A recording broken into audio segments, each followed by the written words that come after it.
ఇప్పుడు ఈ ఆరోగ్యవంతమైన సూప్ తయారీ విధానాన్ని తెలుసుకుందాం. ముందుగా ఒక గిన్నెలో నీరు పోసి అందులో మునగ ఆకులు, ఉల్లిపాయ ముక్కలు, వెల్లుల్లి, అల్లం, దాల్చిన చెక్క, లవంగాలు, మిరియాలు, పసుపు, జీలకర్ర వేసి మరిగించాలి. సుమారు 10 నిమిషాలు మరిగించండి. మరియు సూప్ మిశ్రమాన్ని వడకట్టి మునగ గుజ్జును కొంచెం మసాలాలతో కలిపి మిక్సీకి పెట్టి బ్లెండ్ చేయండి. ఈ మిశ్రమాన్ని తిరిగి సూప్లో కలపండి.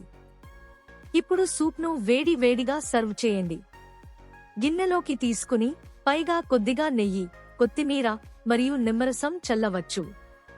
ఇది రుచి మాత్రమే కాదు, ఆరోగ్యానికి ఎంతో మంచిది. ఈ మునగ సూప్ను వారానికి 2 నుంచి 3 వరకు సార్లు తాగడం ద్వారా మీ ఆరోగ్యం బాగా మెరుగుపడుతుంది. ఇది వెయిట్ లాస్కు సహాయం చేస్తుంది, జ్ఞాపక శక్తిని పెంచుతుంది, కాలేయాన్ని రక్షిస్తుంది మరియు కఫజలుబు నుండి ఉపశమనం ఇస్తుంది. ఈ రెసిపీ మీకు నచ్చిందా? అయితే లైక్ చేయండి, షేర్ చేయండి మరియు మా ఛానల్ను సబ్స్క్రైబ్ చేయడం మర్చిపోకండి. రాబోయే వీడియోలో మరింత ఆసక్తికరమైన ఆరోగ్య చిట్కాలతో కలుద్దాం. ధన్యవాదాలు.